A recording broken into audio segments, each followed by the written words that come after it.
So here we go, Tuesday, 0DTE trade. I've been waiting around for a little bit today. It was a little weird. No signal yet. We're just starting to get a flicker of one now. I don't know if it's going to be a real signal or not, but what I'm going to do is I think I'm just going to throw this middle spread that's at 55 out there to see if I can get lucky. I mean, I want to try to get 80 on this. So we're at 26 contracts now. Again, there's just the entry signal is just starting to flicker a little bit right now. So what I'm going to do is I'm going to say create duplicate order. I'm going to ask 80. So the mid or the live price is at 60. So it's quite a ways away. But who knows? Maybe I'll get lucky. I haven't really tried that yet. So I'm going to say confirm and send. We'll come over here. We'll see it work in there. There it is. I'm asking 80. It's at 55. So I'm just going to let this sit here and work until I either get like a solid signal, a solid light. It's just flickering now. Or maybe I'll get lucky. I'll get like this crazy good price. I don't count on it though. All right, so that's as we're sitting there working. Let's go. What are we gonna do for entertainment today? I'm thinking I got hooked into this crazy UFO documentary from the 70s yesterday. That was actually kind of interesting. I've heard about this guy before, but I never seen this documentary. This documentary was made like in 1978, I think. And it's this Bill Herman. That's his name. This guy named Bill Herman. It's crazy, weird. And what's weirder is that with all this UFO stuff coming out now, all these wild UFO stories, it's just kind of they're fun and interesting and like crazy and but totally unbelievable, or they have been. But now with all this UFO stuff coming out with David Grush and all the stuff that's going on with the congressional hearings and all that, it's looking like some of this stuff could be true, which is just kind of mind-boggling. Like some of the craziest things you just sort of like enjoyed watching and reading about, but thought it was just way too far out there. It could be that some of this stuff is true, or all of it. Wouldn't that be crazy? So anyway, here's a documentary from the 70s on this guy named Bill Herman who saw some UFOs and had some interactions with them. So let me start this so I can rewind it. Here we go. Stellar astronomy and life and study of life all across galaxies. And that they're a network sent here to... Sorry, let me go to the beginning. Here we go. Sorry about that. It was at the end. Let me go to the beginning. Over 2,500 UFO abduction cases are reported annually. Ooh. Okay, here we go. And we'll just watch my price here trying to get filled. Oh, 62. It's getting a little bit better.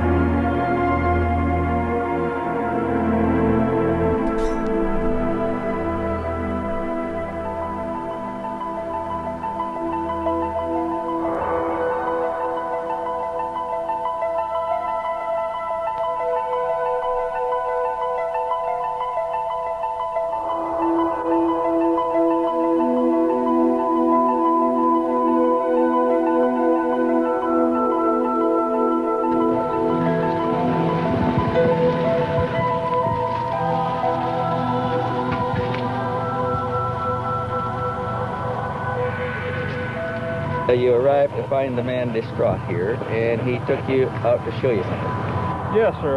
Mr. Herman came over to me in a very excited manner and told me that first I would not believe what had happened to him. And I just expected the worst. I didn't know what to believe. And he said he'd been in his yard in North Charleston, which is about 15 miles from here. And next thing he knew, he was here in this field near Somerville. Right in the middle of the field is where he said he came to.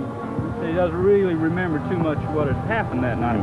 He said he'd been watching a bright light that kept getting closer and closer.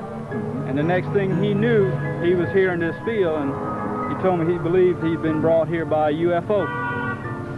He was very excited, nervous. I really have never seen a man that excited. You know, it's hard to put in words, but very excited is about all I could say. Distressed, he couldn't remember what had happened to him. And, you know, there was, you know, a small part of his life was blank. Bill could only remember small fragments of hazy images, images that resembled a strange mosaic tapestry of colors and things. The object approaching, falling backwards. The field of grass swaying in silence. Struggling in a bluish light that bathed the railroad tracks, then blackout.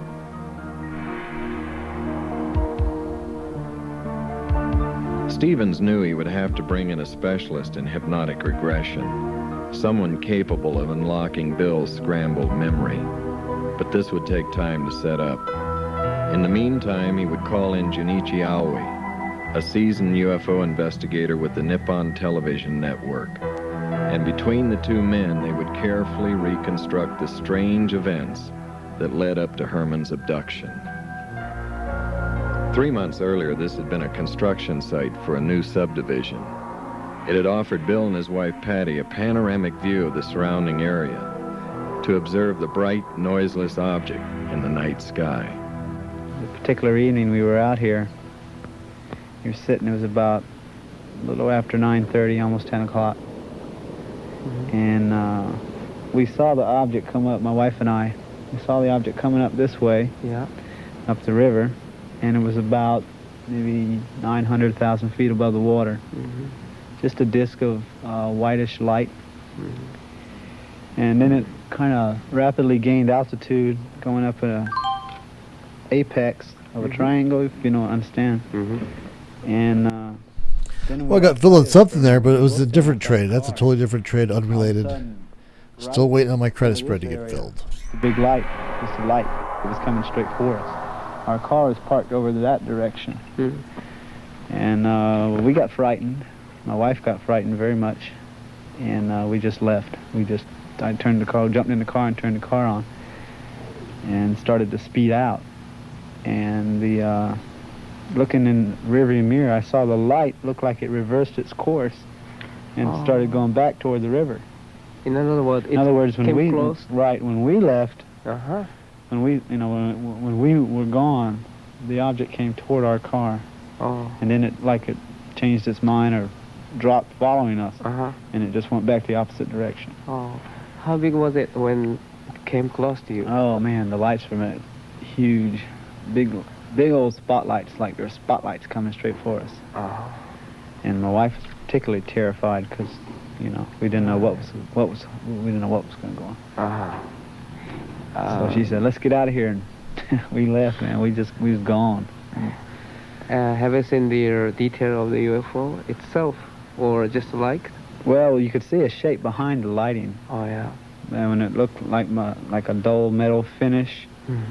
And the lighting itself kind of, more of the lighting stood out than the detail of the object. But the object it looked metallic, like a metallic skin, but the light's in the front of the object. How was the distance between yours and UFO?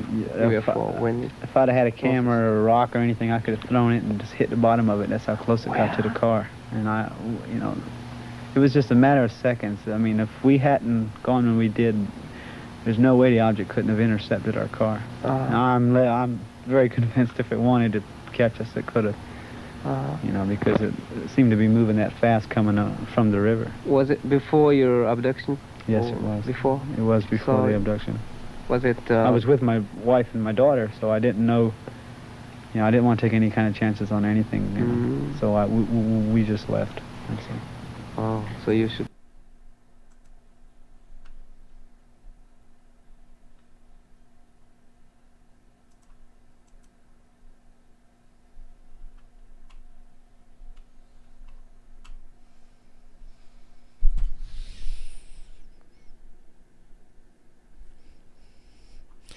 I'm going to try to see if I can get in, I think, on this one real quick. I don't know if this is a good idea or not. Maybe that UFO stuff is really just a bad influence on me. But I'm going to say, let's do this. Let's see if we can get in here. 26 contracts, the 5160 call spread at 90. Let's see. At 80. Oh, she's okay. Shizzle. Oh, look at all that. It went in at 1. So we're in at 80 on that spread. All right, so we're off and running on this. So let's go to 80. Let me lock this in. Let me clean all this up. Get rid of these guys. Okay, so we're in at 80. Let's make sure that's the one we're in. 5160. Yeah, 5160 at 80. I'm going to go ahead and set my automatic exit order right now. Let's go to, we're going to buy this bank at 30. That'll give us the $50 per contract. I'm going to put that out there. Have that working. Okay, there we go. So that's working. To buy back at 30. And we're off and running. I guess we better do 2 knocks for good luck. And we'll position this over here so we can monitor it. I'm going to unlock this box so I can monitor the live price. And let's see what we got going on here. Here's the trade.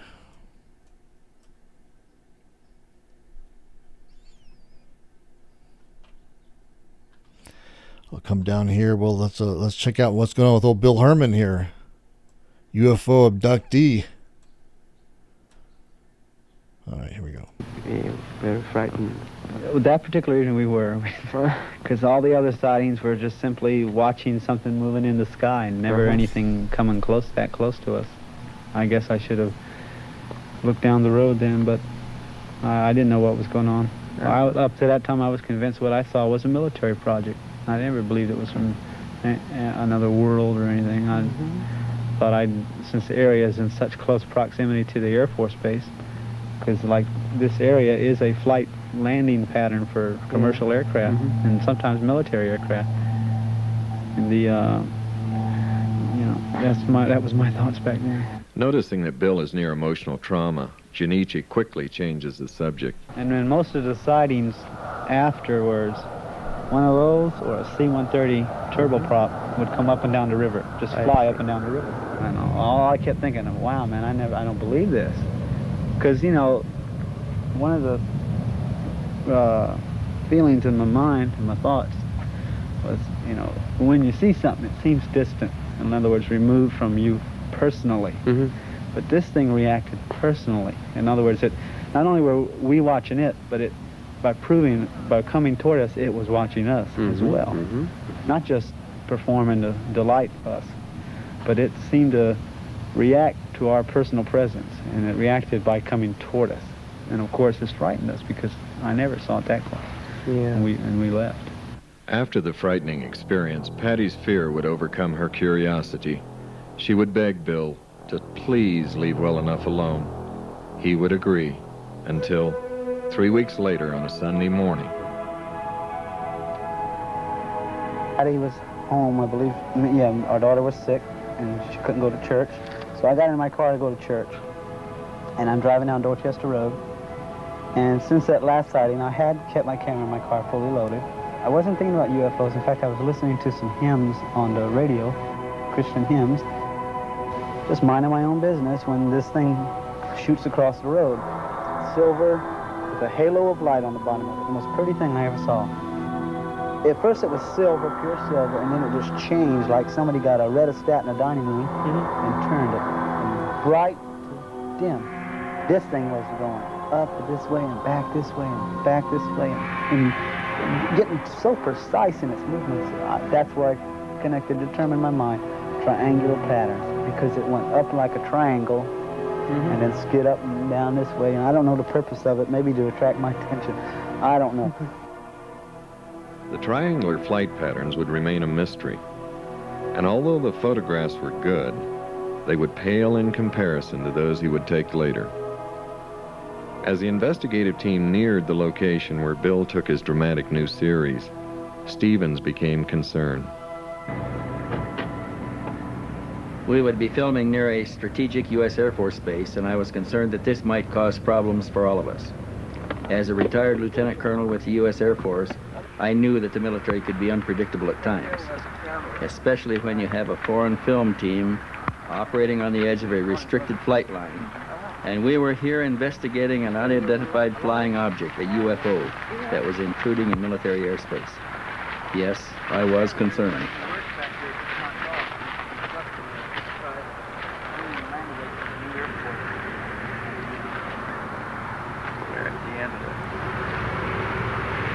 Take off on landing runway.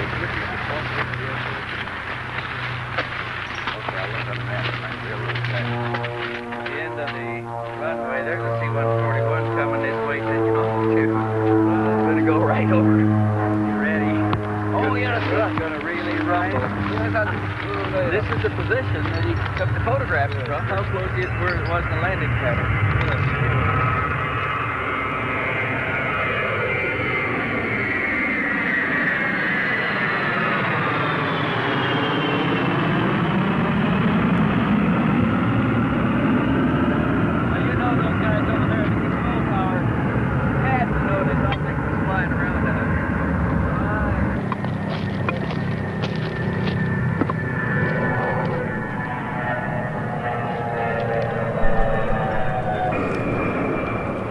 So I'm going to pause this for just a second. I have these experimental trades that are totally unrelated to the one that were to the 0DTE trade. This is a testing project I've been doing for the last couple of weeks. So I'm going to duck out of here. I'm going to blur out, go to black while I set these other trades up that are totally unrelated. I just need to, I'm going to go ahead and place them right now. I'm getting a signal for those. So bear with me while I go to black for a few minutes, and then we'll come back and finish up this trade.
Okay, so here I'm coming back into a potential disaster here. No, not a disaster, but it looks like we're right up again against our automatic exit order.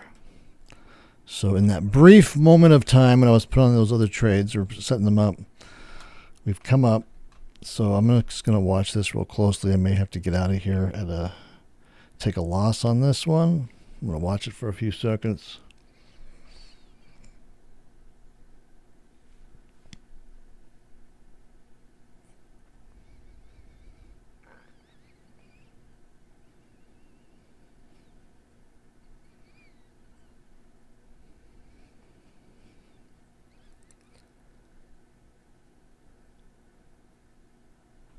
Yes, I'm going to bail on this.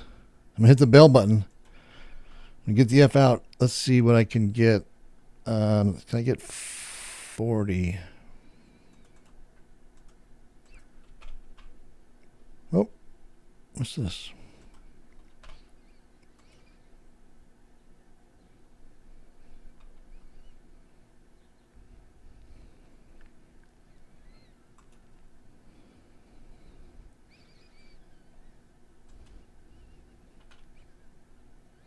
Okay, I'm trying to get 140. It's saying 142 now. 145. 152.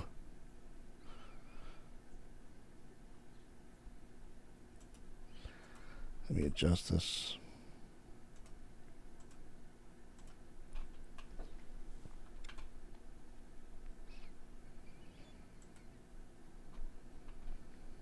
Oh, it's really taking off on me. Come on, baby. Calm down. Calm down. I hate to get out of that, but let's go for it.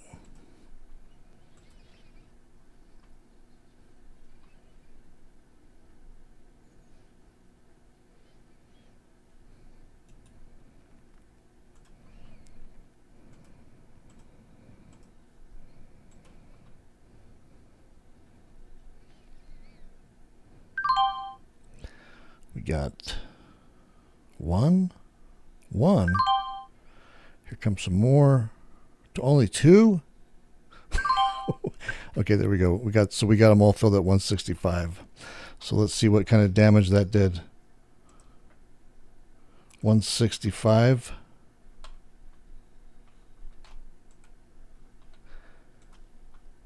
$165. 24, 25, 26. Okay, so at 165, we got fish slapped for 2210. All right, let's pull up the old Excel sheet. Let's see what kind of damage this does. So today is 3/19/4. And this is a loss. So we've been on this win streak, but now we got a nice, pretty good loss. 2210 minus 2210.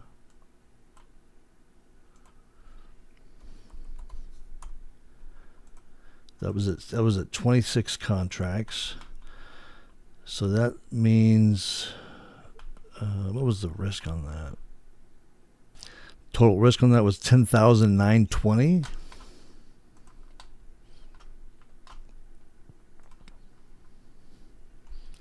$10,920, and we weren't in that one very long. 20 minutes. 20-minute loss. Minutes. Okay. So let me just make sure these are all updated correctly.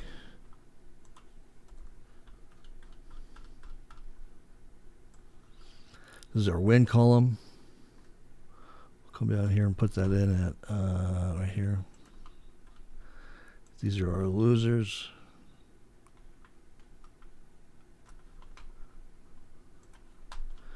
And then combine together right here. We have 8875. Okay, so for our next trade, let's see how many we got to scale down now to what? Let's say we were at 26, so 420 is the risk in the trade per contract, And we'll say times 20. We maybe do one more than that. Let's see. Let's say 21 contracts times 420. 8820. So we can do 21. So we got to scale back to 21 contracts now for the next trade. And that's all she wrote for that one. Okay, so that was a loser, and we were due for a loser. I wish I could have gotten that closer to my average win. So for this, I was expecting to make what for this one? 26. Where's that? So I was expecting to make 26 times 50. I was expecting to make 1,300 on that one. And if you talk about slippage, so, and ideally a 1-to-1 risk reward, so try to get out at 1 times my expected win. So that one you can see we totally overshot.